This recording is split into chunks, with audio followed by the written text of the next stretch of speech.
Let's check in with Joseph Lindsley in Ukraine. Wendy, when I was in Donbass the other day and talking with friends at the front, they're telling me that the Russians are not only just using their standard kamikaze drones, but they're dropping chemicals. Everything is, this whole thing is a war crime, but it's, that's a high level of war crime. Joe.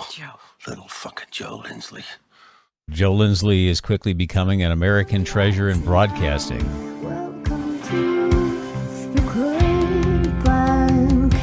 Wendy Snyder here with you in for Bob Sirott. He's back on Thursday morning, and we go live to Ukraine right now, and Joseph Lindsley joins us again this morning. Good morning, Joseph.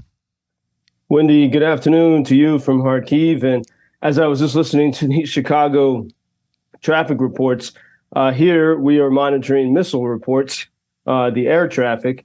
There were reports of Russians have launched ballistic missiles from the north, flying over this region of Kharkiv, and also over the nearby Sumy region. And so in these moments, you just kind of wait and monitor the channels to see if missiles are heading your direction. And one indication of trouble on one of the channels I follow, if the word raketa, meaning rocket, if it's misspelled, that means you better run real fast. Because the person typing the warnings is in a bit of a panic. Yeah. But at the moment, we don't have any indication of exactly where these missiles are going. So we're just kind of waiting and watching.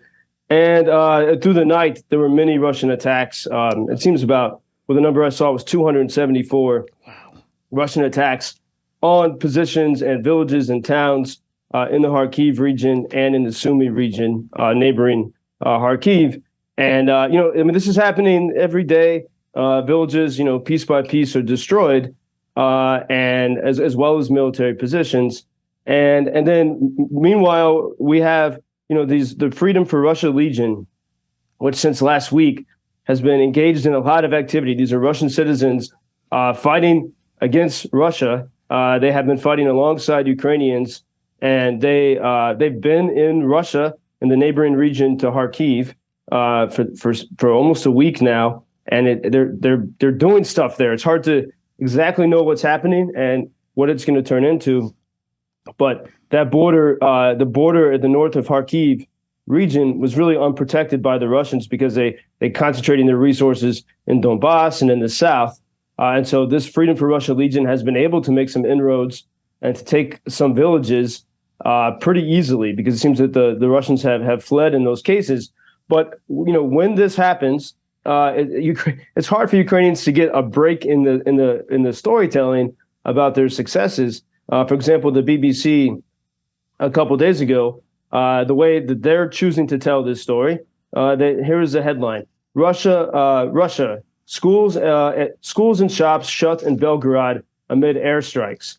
What that, if you're, a busy person around the world, when you start to see headlines like that, you're like, oh, the poor people of this Russian city of Belgorod, they're under airstrikes and they have to close their schools. And Russia is very good at playing the victim card, but it is from that city that this region from which I speak to you, Kharkiv and Kharkiv City, has been attacked every week for 2 years. It's often every day.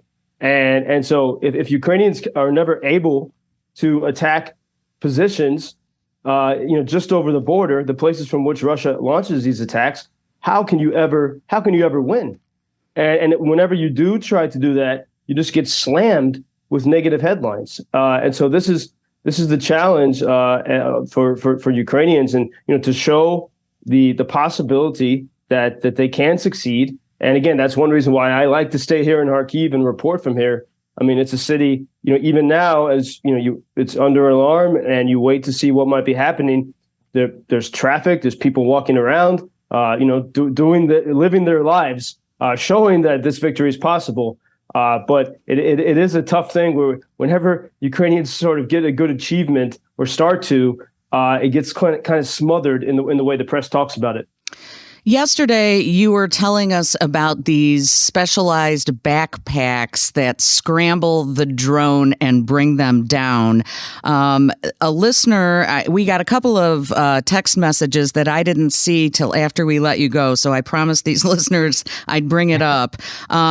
Somebody wanted to know how much it costs to make one, that from 708. And then 847 said, how can we make a contribution to buy some of those backpacks for Ukraine? Because you mentioned that some WGN listeners helped sponsor that. So I wanted to bring that up today.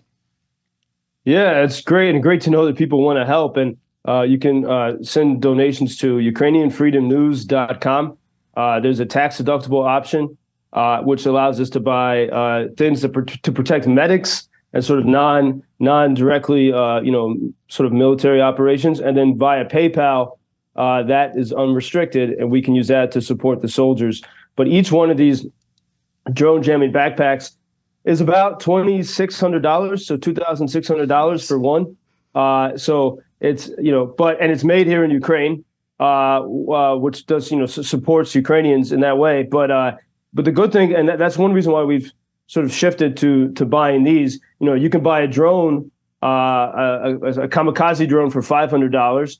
And that can take out a $1 million Russian tank, but also it can easily get destroyed. You can buy a surveillance drone for several $1,000s, but those can easily be destroyed.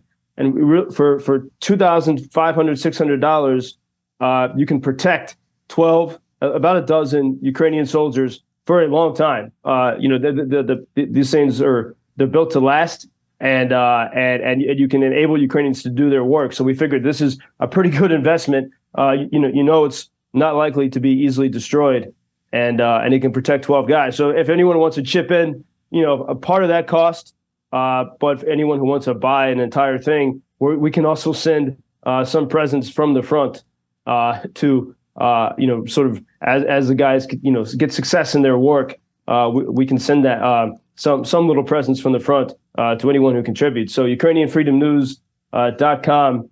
And we really, we're trying, with our partners here to get as many of these drone jamming backpacks as possible. And, Wendy, when I was in Donbass the other day and talking with friends at the front, they're telling me that the Russians are not only just using their standard kamikaze drones, but they're dropping chemicals.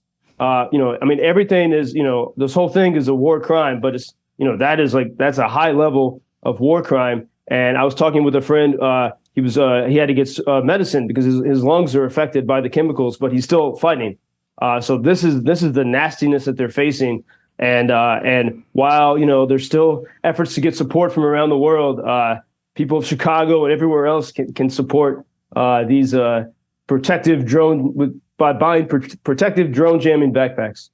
That's such a cool contraption. It really is. Hopefully those rockets do not come your way, and wishing you a safe evening. And we will speak to you tomorrow, Joseph. Always a pleasure to talk to you. Till tomorrow. Thank you, Wendy.